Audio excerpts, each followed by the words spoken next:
If you're looking if you're looking for some basic instructions for how to do a few things with your sewing machine, this is pretty standard whether or not you have a brother, a singer, or anything like that. So you'll have a spool rack at the top here. This one happens to slide down and up. This is where the actual spool thread itself goes. Each spool will have even if they have paper, there's a hole that runs through it. So once you pop that hole, you'll be able to put your spool there. Whether it's this way or angled on the side and has a little disc to shut it. You may just need, like, there's a little felt piece, usually the felt piece and the disc that goes here. Just be careful because if it's laying on its side, there's this little cut piece here. That's where you usually slide the thread to hold it so it doesn't unravel. You want to put that towards the back.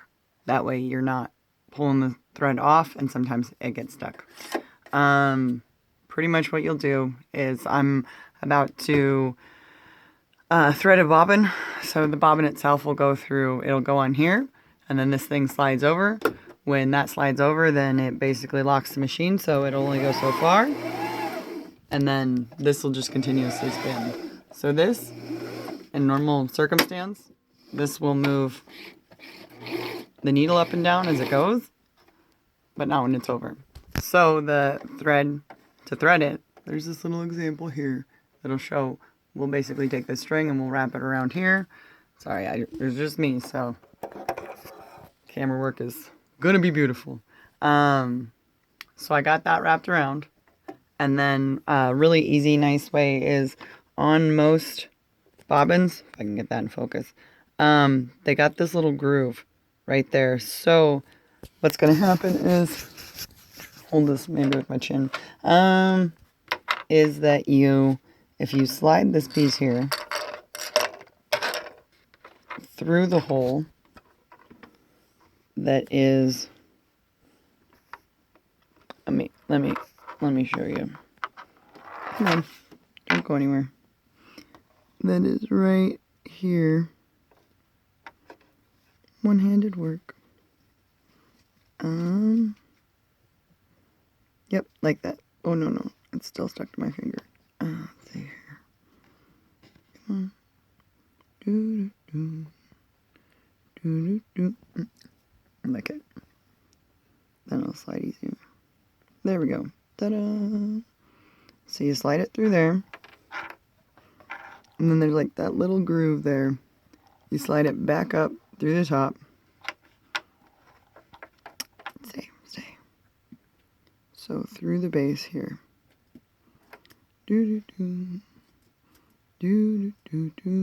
on. I can do it. And then, just a second. Alright, so I got it through the side. So when it sits down and spins, it'll all be going to the center here. And this little tuft at the top here, let me slide that on there. I don't want that there. Okay. I got it stuck on all these other parts on my machine. Let's see, just a second. Alright, so this little tuft that's sticking out from the top center, well, when I have this going, focus that, going over and then under and up through this, as it spins, because it's all the way pushed to the right, there we go, it'll start.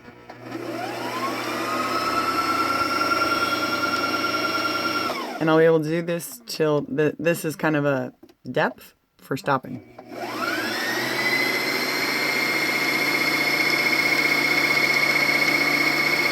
And this is spinning. But while that's going, this is not.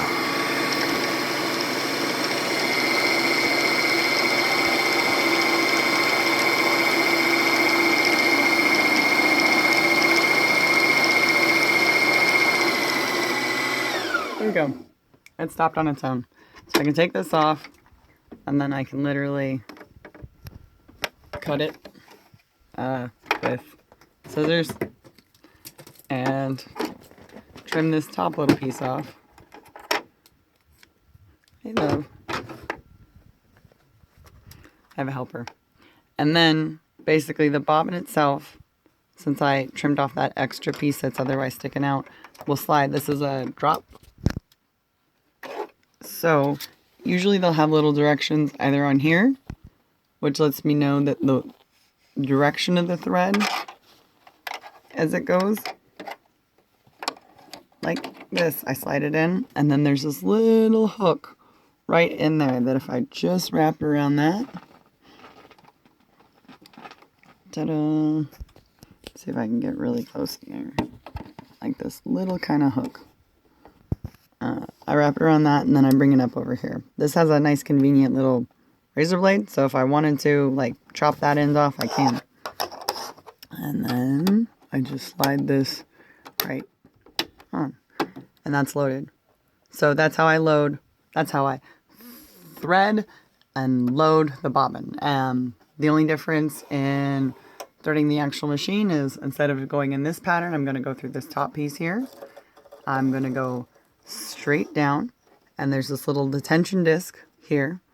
Let me bring this to the top. There we go. Make sure we got that at the top. It'll lean. So up here, and then there's this little hook at the top here. So I'll slide that through, and then right here. So this one only has this little bar it leans against. Sometimes they'll have multiple ones that you'll run through. Sometimes there's this little device you pull down and you push, and that's like an automatic feeder. It has this little needle that comes that you just have to brush it against, and it'll thread it. This is not that type of machine, so let me just try this tricky little bit here. Whoop, ta-da, magic. Of course, but that was amazing. And make sure it's not tangled around, that it's going from the front to the back. Let's see here. So, yep. Nope, because that's still curved. So, I want it to go from, as confusing as this may be, from the front of the machine. Let's see here. Trying to get my bearing. There we go. Straight down. So from here, straight along the front, and then straight back out. And so if it gets twisted, or if it like knots around, that's not necessarily the best. You can sew directly from here. You can put your cloth right in, or you can bring it down once, and then loop it all the way back to the top. And then what it does is it wraps around that thread, and you can pull the bobbin thread up through. Usually, I put like scissors or something.